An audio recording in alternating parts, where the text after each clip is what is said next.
OnePlus এর নতুন phone মার্কেটে চলে আসছে, OnePlus Nord N30 AC.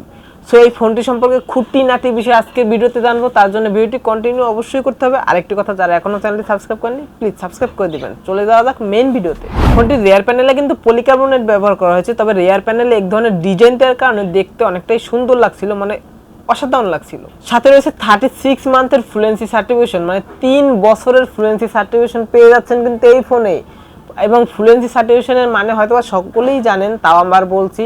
Fluency certification মানে হলো একটি ফোন নতুন কিনে যেরকম পারফরমেন্স পান আপনারা, মানে যেরকম স্মুথ কাজ করে, দেখা যায় 2 মাস 4 মাস পরে আর ওইভাবে পারফরমেন্স করে না, একটু স্লো হয়ে যায়, ল্যাগ হয় এরকম। তবে এই ফ্লুয়েন্সি সার্টিফিকেশনের মানে হলো 3 বছরের ভিতরে কোনো স্লো হবে না, মানে নতুন কিনে যেরকম পারফরমেন্স পাবেন ঠিক 3 বছর পরও সেম পারফরমেন্স পাবেন। সো লং টাইম ইউজ করার জন্য এই ফোনটি একদম পারফেক্ট। ফোনটির দুটি ভেরিয়েন্টে মার্কেটে পেয়ে যাবেন, সাইন স্পার্কেল এবং ব্ল্যাক সাটিন। সাথে পাচ্ছেন 6.72 ইঞ্চি ডিসপ্লে, থিকনেস 7.9 মিলিমিটার এবং ওয়েট 193 গ্রাম। তবে 193 ওয়েট হওয়ার কারণে, মানে লাইট ওয়েট হওয়ার কারণে অন হ্যান্ড ফিল সুন্দর পাবেন, মানে এক হাতে অনায়াসে ব্যবহার করতে পারবেন। পোর্শন বাটন নিয়ে কথা বলতে গেলে ফোনটির রাইট সাইডে রয়েছে একটি ভলিউম মাউন্টেড বাটন এবং একটি পাওয়ার অন বাটন। তবে এই পাওয়ার অন বাটনটি কিন্তু সাইড মাউন্টেড ফিঙ্গারপ্রিন্ট সেন্সর হিসেবে কাজ করবে, যেটা খুবই ফাস্ট অ্যান্ড অ্যাকুরেট, মানে টাচ করার সাথে সাথে কিন্তু আনলক হয়ে যাচ্ছিল।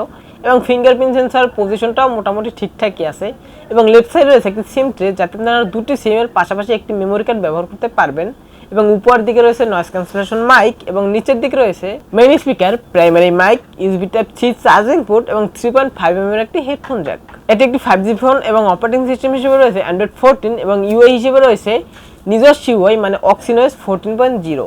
এবং এই ফোনটিতে র্যাম তো আছেই, পাশাপাশি কিন্তু আরও 4GB পর্যন্ত ভার্চুয়াল র্যাম আছে, যেটা আপনারা গেমিংয়ের ক্ষেত্রে মানে ব্যবহার করতে পারবেন। এবং আপনারা সকলেই জানেন যে ভার্চুয়াল র্যামটা গেমারদের প্রয়োজন হয়, মানে যারা গেম প্লে করে তারা তখন যদি ভার্চুয়াল র্যামটা ব্যবহার করে গেমিং স্পিডটা একটু বুস্ট হয়, বাট নর্মাল যারা ইউজ করেন তাদের কোনো প্রয়োজন নেই। ডিসপ্লে সেকশন রয়েছে 6.72 ইঞ্চি একটি IPS LCD প্যানেলের ডিসপ্লে, সাথে পেয়ে যাবেন 90 হার্টজ রিফ্রেশ রেট এবং ডিসপ্লে রেজুলেশন হিসেবে রয়েছে 2400x1080 পিক্সেল এবং পিক্সেল ডেনসিটি হিসেবে রয়েছে 392 ppi। ডিসপ্লের উপরে ঠিক সেন্টারে রয়েছে একটি পাঞ্চুয়াল সেলফি ক্যামেরা। এবং এই ফোনটির ব্রাইটনেস নিয়ে কথা বলতে গেলে, মানে ডিরেক্ট সানলাইটে গেলে, মানে একদম দুপুরবেলা যদি ডিরেক্ট সানলাইটে যান সেক্ষেত্রে টুকটাক কিছু ব্রাইটনেস জনিত ঘাটতি দেখা মিলতে পারে। আমি বলবো না যে ঘাটতি মিলবে না, মানে মিলতে পারে। প্রায় ফোনই দেখবেন একদম ডিরেক্ট সানলাইটে গেলে দুপুরবেলা টুকটাক ঘাটতি মিলে, এটা স্বাভাবিক। রিয়ার প্যানেল রয়েছে ডুয়েল ক্যামেরা সেটআপ, যার মেন শুটারটি 50 মেগাপিক্সেল একটি শুটার, যার অ্যাপারচার হিসেবে রয়েছে 1.8 এবং সাথে রয়েছে আরেকটি 2 মেগাপিক্সেলের ডেপথ সেন্সর, যার অ্যাপারচার হিসেবে রয়েছে 2.4। এবং এই ফোনটির মেন ক্যামেরা, মানে রিয়ার ক্যামেরা দিয়ে ছবি তোলার সময় মানে আমার কাছে মনে হয়েছে কিছু কালার ডিটেলস একটু ঘাটতি আছে এবং শার্পনেস জনিতও একটু ঘাটতি আছে, তবে প্রাইস হিসেবে মেনে নেওয়া যায়। এবং এই ফোনটির মেন ক্যামেরা, মানে রিয়ার ক্যামেরা দিয়ে সর্বোচ্চ ভিডিও রেকর্ড করতে পারবেন 1080p 30 fps এবং ফ্রন্টে রয়েছে 8 মেগাপিক্সেল একটি সেলফি ক্যামেরা। এবং এই ফোনটির চিন বেজেল নিয়ে কথা বলতে গেলে চিন বেজেল মোটামুটি ঠিকই আছে, মানে প্রাইস হিসেবে ঠিকঠাকই আছে।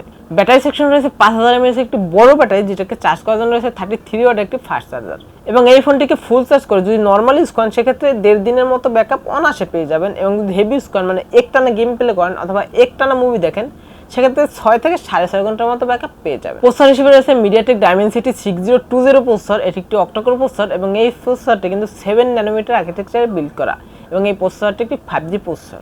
জিপিইউ হিসেবে রয়েছে মালি G52 এবং এই ফোনটির গেমিং নিয়ে কথা বলতে গেলে গেমিং মোটামুটি ভালোই প্লে করতে পারবেন, মানে প্রাইস হিসেবে ঠিকঠাকই আছে। ফোনটি মাত্র একটি ভেরিয়েন্টে মার্কেটে পেয়ে যাবেন, সেটি হলো 4GB র্যামের সাথে 128GB স্টোরেজ। এবং এই ভেরিয়েন্টটির দাম রাখা হয়েছে 15,999 টাকা, যার র্যাম টাইপ হিসেবে রয়েছে LPDDR4X এবং স্টোরেজ টাইপ হিসেবে রয়েছে UFS 2.2। এবং ফোনটির ভালো দিক এবং খারাপ দিক নিয়ে কথা বলতে গেলে সবার প্রথমে যদি খারাপ দিক নিয়ে কথা বলি, তাহলে খারাপ দিক তেমন একটি নেই। তবে যেহেতু 128GB স্টোরেজ দিয়েছে, সেক্ষেত্রে মানে 4GB র্যাম না দিয়ে যদি 6GB র্যাম দিত তাহলে ঠিকঠাক হতো। এবং ভালো দিক নিয়ে কথা বলতে গেলে ভালো দিক অনেকগুলোই আছে, তার মধ্যে হলো ডিসপ্লেটি সুন্দর, মানে HD+ একটি ডিসপ্লে এবং 33 ওয়াটের একটি চার্জার পেয়ে যাচ্ছেন কিন্তু এই বাজেটে। এবং ইউআইটিও স্মুথ, তবে টুকটাক যদিও কিছু ব্লুটুথ অ্যাপস আছে যেগুলো চাইলে আপনি আনইনস্টল করে দিতে পারবেন এবং গেমিং পারফরমেন্সও মোটামুটি ভালোই পাবেন। সো আজকের ভিডিও ছিল এই পর্যন্তই, দেখা হবে নেক্সট কোনো ভিডিওতে।